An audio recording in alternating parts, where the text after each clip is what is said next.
ನಾ ಈಶ್ವರಪ್ಪನಿಗೆ ಉತ್ತರ ಕೊಡಲ್ಲ. ಈಗ ಈಶ್ವರಪ್ಪನಿಗೆಲ್ಲ ಉತ್ತರ ಕೊಡಲ್ಲ ನಾನು. ನೀವು ಇಲ್ಲ ಇಂಥದ್ದೇ ಕೇಳೋದು. ಅವರು ಹಿಂಗಂದ್ರು ಸರ್, ಇವ್ರು ಏನು ನೀವೇನು ಹೇಳ್ತೀರಿ ಸರ್, ನೀವು ಹಿಂಗಂದ್ರು ಸರ್, ಅವ್ರು ಏನು ಹೇಳ್ತಾರೆ ಸರ್. ನಾನು ಅವಕ್ಕೆಲ್ಲ ಉತ್ತರ ಕೊಡಕ್ಕೆ ಹೋಗಲ್ಲ. ಪ್ರಜಾಪ್ರಭುತ್ವದಲ್ಲಿ ಇವೆಲ್ಲ ಏನೇನು ಹೇಳ್ಕೊತಾರೆ ಹೇಳ್ಕೊಳ್ಳಿ. ನಾವು ಏನು ಹೇಳಬೇಕು, ನಮ್ಮ ಸರ್ಕಾರದ ನಿಲುವೇನು, ಸರ್ಕಾರ ಏನು ಮಾಡ್ತಾ ಇದೆ ಅದನ್ನು ಹೇಳ್ತೀವಿ, ಏನು ಸಾಧನೆ ಮಾಡಿದ್ದೀವಿ ಅದನ್ನು ಹೇಳ್ತೀವಿ, ಅಸೆಂಬ್ಲಿನಲ್ಲೂ ಹೇಳ್ತೀವಿ, ಹೊರಗಡೆನೂ ಹೇಳ್ತೀವಿ.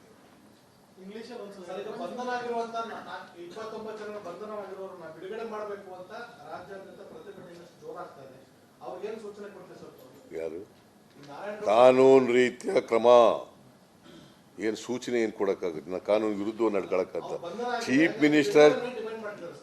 Minister can't go against the law.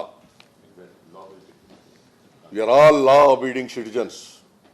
Every citizen of the state or the country should law-abiding.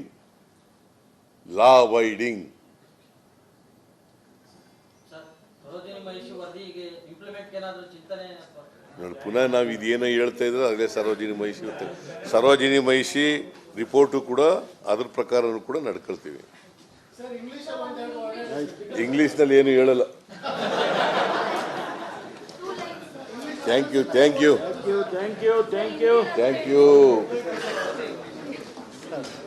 ನಿಮಗೆ ಆಮೇಲೆ ಕೂತ್ಕೊಳ್ಳಿ ಪ್ಲೀಸ್. ಕೂತ್ಕೊಳ್ರಿ, ಒಳ್ಳೆ ಇಂಗ್ಲಿಷ್ನವ್ರು. ಕೂತ್ಕೊಳ್ಳಮ್ಮ ತಾಯಿ, ಕೂತ್ಕೊಳ್ಳಮ್ಮ. ನೀನು ನಾನು ಏನೋ ಹೇಳ್ತಾ ಇದ್ದೀನಿ, ಕೂತ್ಕೋ ತಾಯಿ. ನಾವು ತಾಯಿ ಅಂತಂದ್ರೆ ಬಹಳ ಪ್ರೀತಿಯಿಂದ ಹೇಳೋ ಪದ ಹಳ್ಳಿನಲ್ಲಿ, ಗೊತ್ತಾಯ್ತಾ?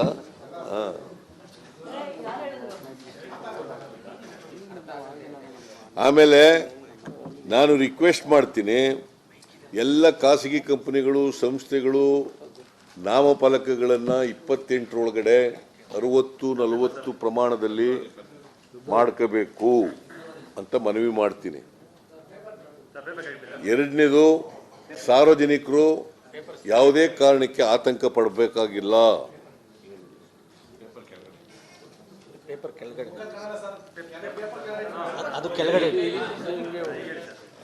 ಕೆಳಗಡೆ ಇಡಬೇಕಾ? ಓಕೆ. ಸಾರ್ವಜನಿಕರು ಆತಂಕ ಪಡಬೇಕಾದಂತ ಅಗತ್ಯ ಇಲ್ಲ.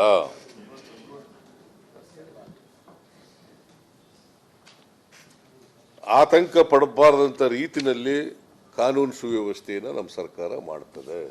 It is our duty. We are bound to do it. We will do it.